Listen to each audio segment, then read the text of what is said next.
Featuring Georgian concert pianist and respected educator Dr. Vakhtang Kononashvili, and he is performing on IPR's newly renovated 1918 Steinway B piano. So about a year and a half ago, Vakhtang made a guest appearance here in Performance, Iowa, and he played this piano before its makeover. So what was it like, Vakhtang, before the piano was made over? What was it like playing on it? It was not easy to play. It was capricious, but of course now it's totally different. It's like night and day.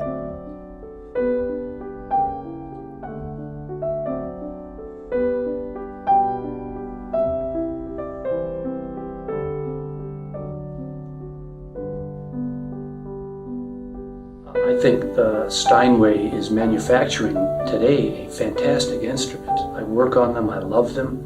They also made a fantastic piano that can be restored to an excellent top-tier instrument again. So older's not better, but properly restored, a piano that has a lot of structural integrity and engineered well is a great candidate for restoration.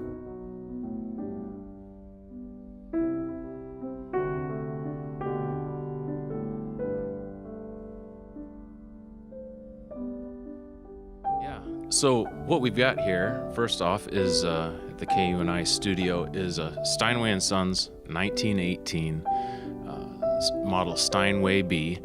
If we took a close look at the soundboard, there are severe cracks that have been repaired previously and are in need of another round of repair, which involves replacement of the soundboard. The bridge also has cracking that's happening along the bridge pins, which causes enharmonic sounds in individual strings and makes it harder to tune and inconsistent tone throughout the piano. Also, in the action, the components are extremely worn. There's part of the action pieces that have a thing called verdigris. It's a corrosion that keeps the pins and the action components from moving freely like they should. And the only real true repair for that is replacement. In the end, we're going to have an instrument that's even tonally and in playability, and it's going to be an excellent instrument. Everything was original. The soundboard was original. At one point in time, there were some repairs done, which holds up for some time, but for a piano that's 100 years old, you really struggle to get that dynamic contrast, the tone you want, if you're still working with a 100-year-old soundboard. So that was definitely needed to be replaced. Also, the pin block, that's what keeps the strings in tune. The piano as a whole, it needs to have a solid pin block, so that was replaced as well. And also the keys were original as well, the key sticks, as we say. The rest of the inside that you really don't see had really deteriorated quite a bit. The bushings were very worn, too far to really redo. So those were completely replaced with new spruce keys, and also the action parts as well, the hammers, the repetitions, the shanks. That was all replaced with new. These actions up here are the same idea, new hammer shanks, new repetitions, and these keys here are actually for your piano, and these are the brand new keys made out of Sitka spruce as well, and they're nearly completed. There's a couple things we have to wait until there's strings on the piano before we can finalize the completion of the key set. So it's very close, and it really creates not only does it sound new, it feels new.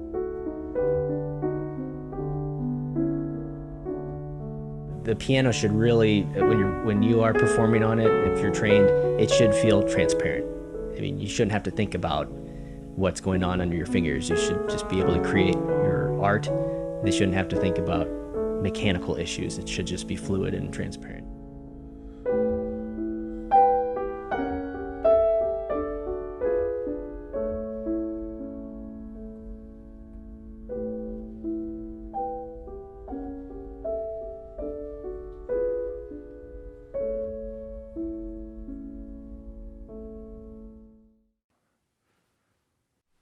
Well, hello. This is IPR-sponsored virtual Steinway Café concert event. Also, this event is in honor of Black Lives Matter. And my name is Pershounin. I'll be your host for today's concert that also going to feature our UNI jazz faculty, Mike Conrad on piano, Chris Merz on saxophones, Josh Hakanson on drums, and later on, we're going to have a special guest joining us, our trombone professor at UNI, Anthony Williams. We're going to celebrate today a pretty much chronological history of jazz bass, and really going to enjoy some music by some of the greatest composers and performers on that instrument. And we're going to start with probably one of the most famous and I would say influential jazz bassists. His name was Jimmie Blanton. He only spent 2 years with the great Duke Ellington, and one of the contributions to the instrument that he provided was the dexterity that the instrument started to enjoy after his recording with Duke. So this is Jimmie Blanton's Jack the Bear.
Thank you.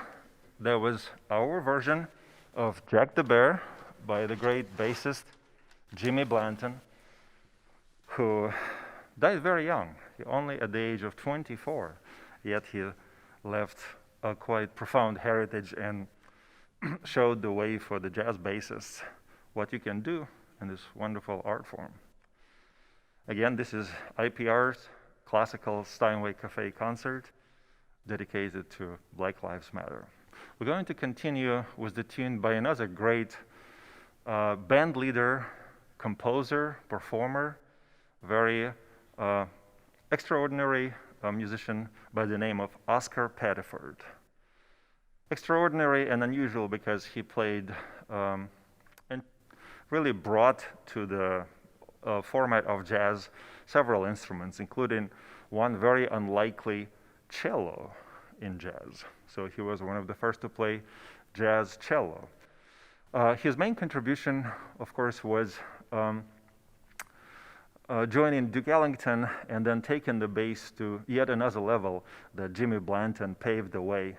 After Blanton died young, Oscar Pettiford joined Duke, and from then on to many other great jazz legends such as Coleman Hawkins and other influential big bands. So he was continuing the bebop tradition on bass, and one of the examples of that is this tune written by Oscar Pettiford called Tricketism.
Thank you very much.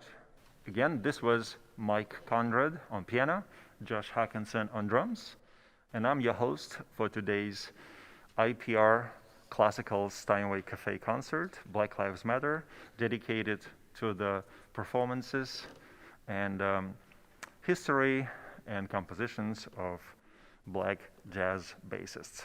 My name is Alex Pershounin. We're going to continue with another great stalwart, really, of jazz bass in the history, and his name is Ray Brown. When we were putting together the tunes for this concert, it pretty much lined with the geographic appearance of those people on the stage, and it certainly starts a new era when Ray Brown came to the scene with his huge sound, really influential, authoritative kind of way that he persuaded the swing in the band with lots of kind of steady beat control and also huge sound. And he made probably most of his known famous recordings with another great jazz pianist by the name of Oscar Peterson, along with Ed Thigpen in a trio format. They recorded many masterpieces from this genre. So we're going to do also a trio version of Ray Brown's tune called FSR, which stands for Sonny Rollins, another great legend, of course, that Ray Brown was very influenced by. So this is FSR by Ray Brown.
was fun. This was, again, Mike Conrad on piano, Josh Hakanson on drums, and my name is Alex Pershounin. I'm your bassist and host for tonight. Now to continue the fun exploration of the performances, the influences, the legacy, and the compositions of black bassists that changed the world, we can say, musically. We will continue with another really one of probably first two or first three names that come to mind when I would recommend to young bassists to check out so they could get the first hand kind of modeling that you should sound like when you're learning how to play the bass. In other words, really a model for many styles in jazz. His name was Paul Chambers. And he, of course, played with just about everybody in this world, but probably most notably, especially for jazz musicians, his contribution was known with a quartet by another great legend, John Coltrane, was his quartet. So this is the composition that he wrote that later on was played by many combinations of instrumentations.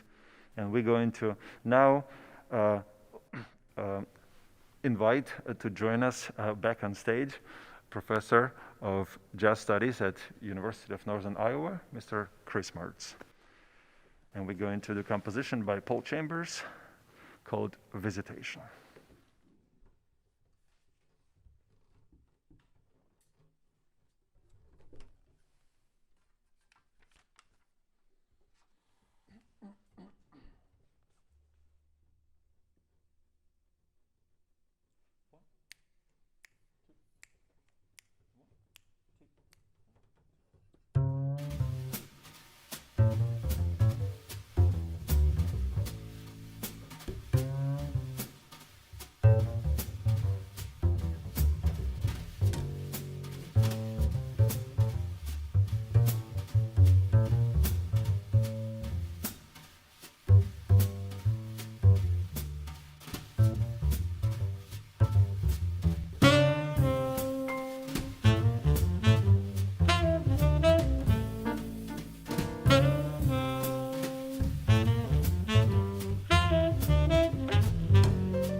Invitation by Paul Chambers.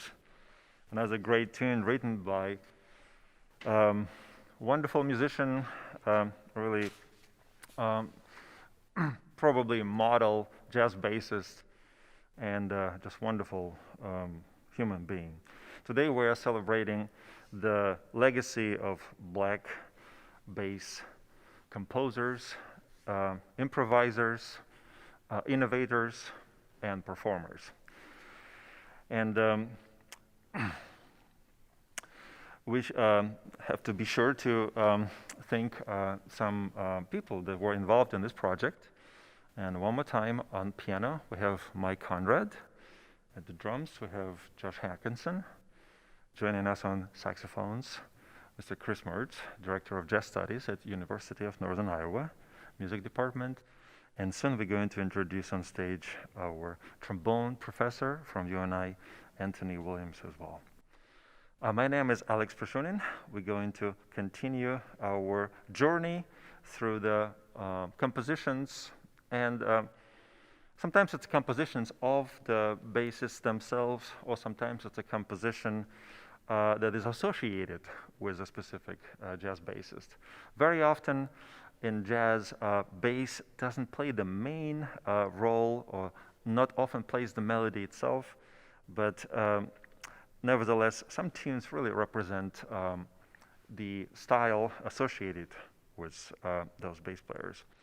This next one, another legend in jazz that we will do a piece by, is his name is Ron Carter. He is also played with just about everybody under the sun, really changed the way he approaches the bass with his creamy, lush, very kind of liquid sound that everybody was influenced by. The whole era of the 70s really kind of goes under the aegis of Ron Carter. Very different from the sound of the 50s and 60s of the basses, where there's a lot of percussive attack and more of an acoustic kind of sound. Ron Carter did not write many tunes, but the ones that he does write are very characteristic and somewhat unique. This next song is called Little Waltz, written by Ron Carter, and we're going to create our version, as of course it's customary by jazz musicians to do. So here's our rendition of Little Waltz.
Thank you very much.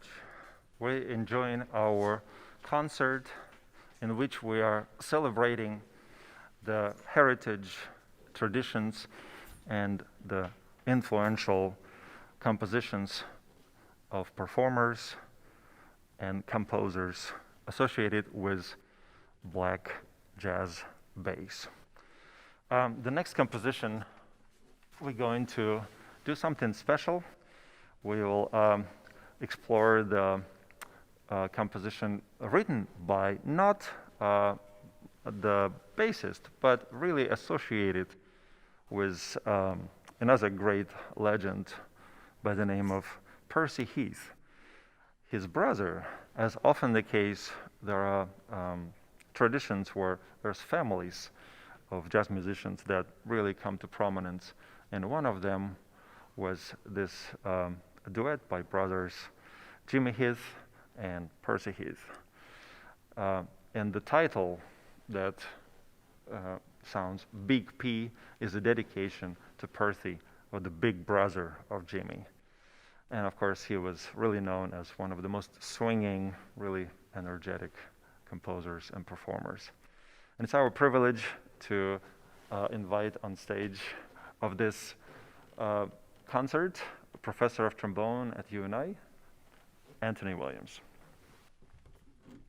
Big P by Jimmie Heath, dedicated to his brother, Percy Heath.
Thank you very much.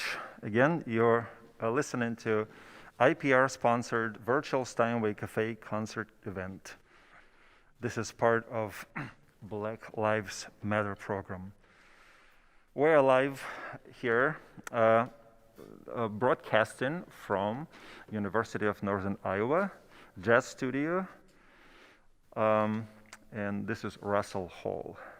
Again, we have the privilege of having on trombone Anthony Williams, on piano Mike Conrad, Josh Hakanson is on drums, and we also have Chris Merz, Director of Jazz Studies, in the band. I'm serving as your host and bassist, and we're going to continue with another composition written by great legend who played with many influential composers and was the author of this next tune here. Also in a style of blues, but having some twists and even a little bridge here. The tune called Unit 7, written by Sam Jones. If you've noticed, the jazz bassists write a lot of tunes that enjoy kind of fast pace and a lot of kind of energy behind, and that's of course not a coincidence, as part of the a main role of the jazz bassist is to provide that energy. So we have a lot of swing tunes here. Again, this is Unit 7 by Sam Jones.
Thank you very much. Again, this is a broadcast sponsored by Iowa Public Radio, Virtual Steinway's Café concert, dedicated to Black Lives Matter program, celebrating the heritage of black jazz bassists. My name is Alex Pershounin. I'm at the bass and your host tonight. On saxophone, we have Chris Merz. On piano, we have Mike Conrad. On trombone, Anthony Williams. And Josh Hakanson at the drums. We'll now continue as a quintet, expanding our texture, and we're going to celebrate probably one of the most strongly heard voices in all of the era of the 60s, and associated often with the badly needed and definitely underrepresented voice for social rights, associated with strong force composer, great bassist, Charles Mingus, known as Mingus himself. He influenced many musicians, many different styles of music, and probably his most known composition that he wrote as a dedication to Lester Young, known by the name or nickname Pork Pie Hat. This is the composition called Goodbye Pork Pie Hat by Mingus.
was Goodbye Pork Pie Hat by Charles Mingus, just known as Mingus in a force and presence in this universe.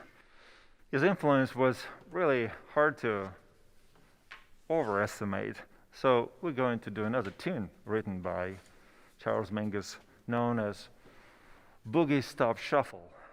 It has a little bit twist put by another force of nature, also in the world of jazz saxophone, Chris Potter. So this is kind of influence of his arrangement of this song, Boogie Stop Shuffle by Mingus.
Thank you very much.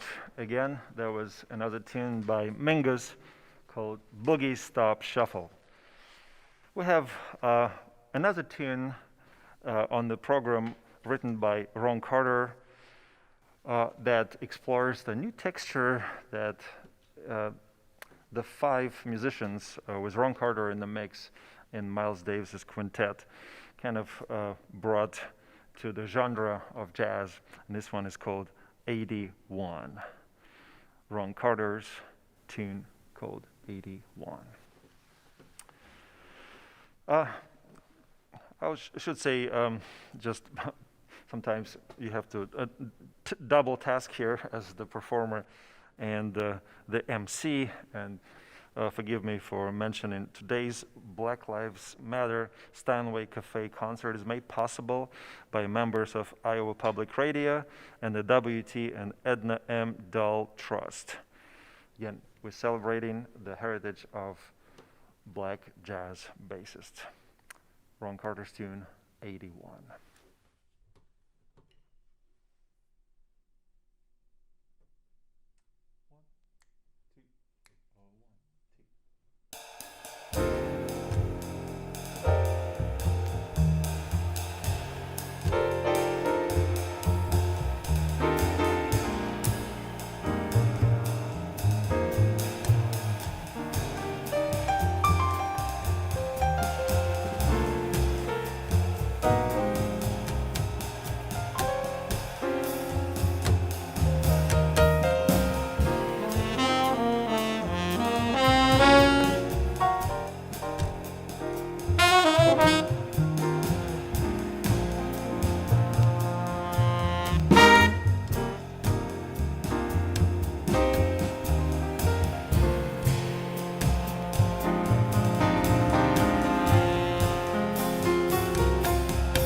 Thank you very much.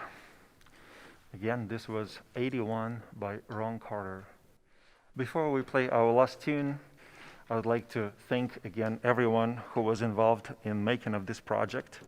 The Iowa Public Radio sponsored virtual Steinway Café concert dedicated to Black Lives Matter and celebrating the heritage of black jazz bassists, composers, and performers.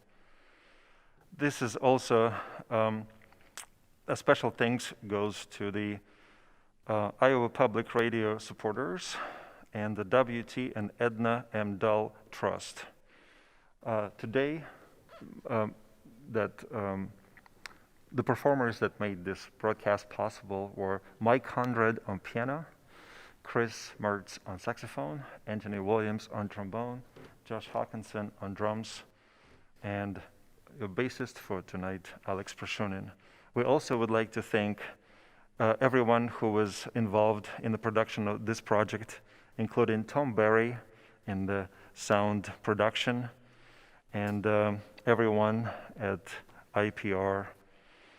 And we're going to play one more tune for you tonight that is written by one of greatest jazz bass players of today, Christian McBride, and the tune that he dedicated to Cedar Walton, a great jazz pianist, called The Shade of the Cedar Tree.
Thank you very much. Please tune in for the next concert for the Iowa Public Radio sponsored virtual Steinway Café.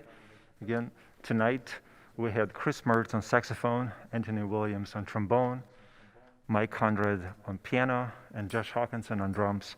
And I was your host, Alex Pershounin. We'll see you next time. Thank you for tuning in.